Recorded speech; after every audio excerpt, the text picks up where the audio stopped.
والصلاة والسلام على سید الانبیاء والمرسلین اما بعد فاعوذ باللہ من الشیطان الرجیم بسم اللہ الرحمن الرحیم فیہ رجال یحبون ان یتطہروا واللہ یحب المطہرین صدق اللہ العظیم صلو علی الحبیب صلی اللہ تعالی علی محمد صلی اللہ علیہ وسلم۔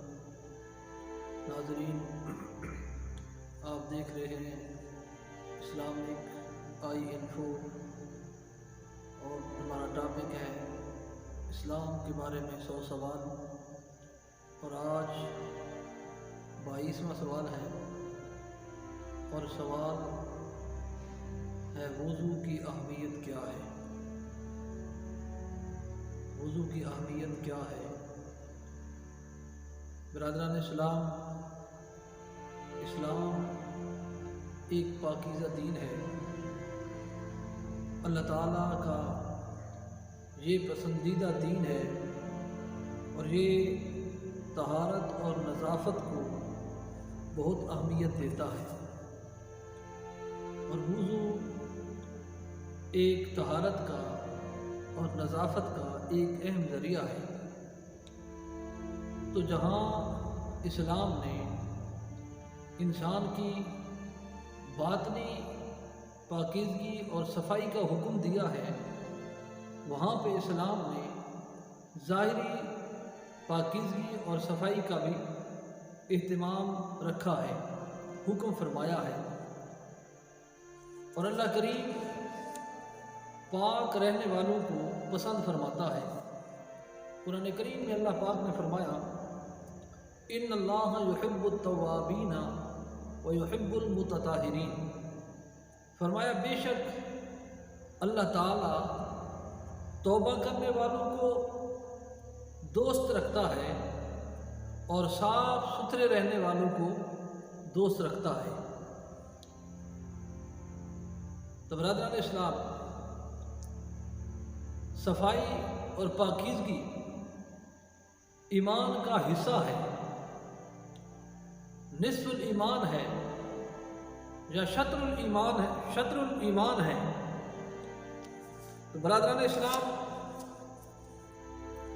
وضو کی یہ اہمیت ہے پاک صاف رہنے کی، اسلام نے ہمیں تلقین کی ہے، اور اس نظافت اور طہارت کی وجہ سے اللہ پاک انسان کو عذاب قبر سے محفوظ فرمائے گا۔ ایک حدیث پاک میں آتا ہے، حضرت ابن عباس رضی اللہ تعالیٰ عنہ روایت فرماتے ہیں کہ حضور نبی کریم علیہ الصلوۃ والسلام ایک قبرستان سے گزرے، اور اس قبرستان میں 2 قبر والے ایسے تھے جن کو عذاب ہو رہا تھا۔ آقا علیہ الصلوۃ والسلام نے فرمایا کہ ان کو عذاب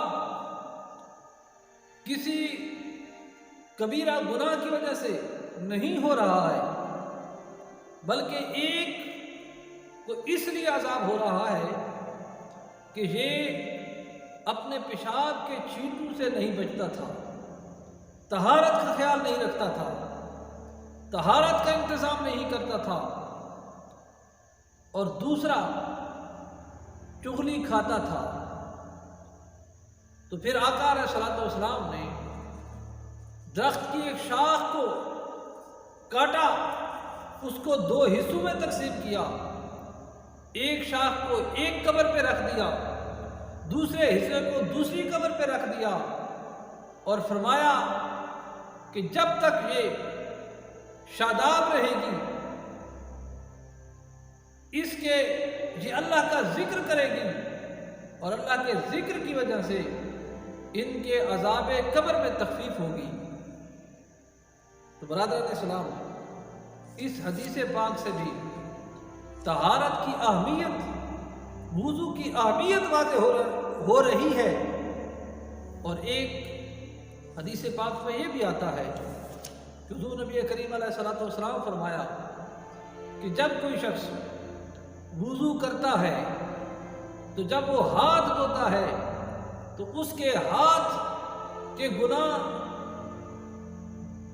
گر جاتے ہیں، جب چہرہ دھوتا ہے تو چہرے کے گناہ گر جاتے ہیں، جب وہ اپنے پاؤں دھوتا ہے تو پاؤں کے گناہ گر جاتے ہیں۔ تو اس حدیث پاک کے مفہوم سے بھی یہی پتہ چلتا ہے کہ وضو انسان کے گناہ مٹانے کا ایک ذریعہ ہے۔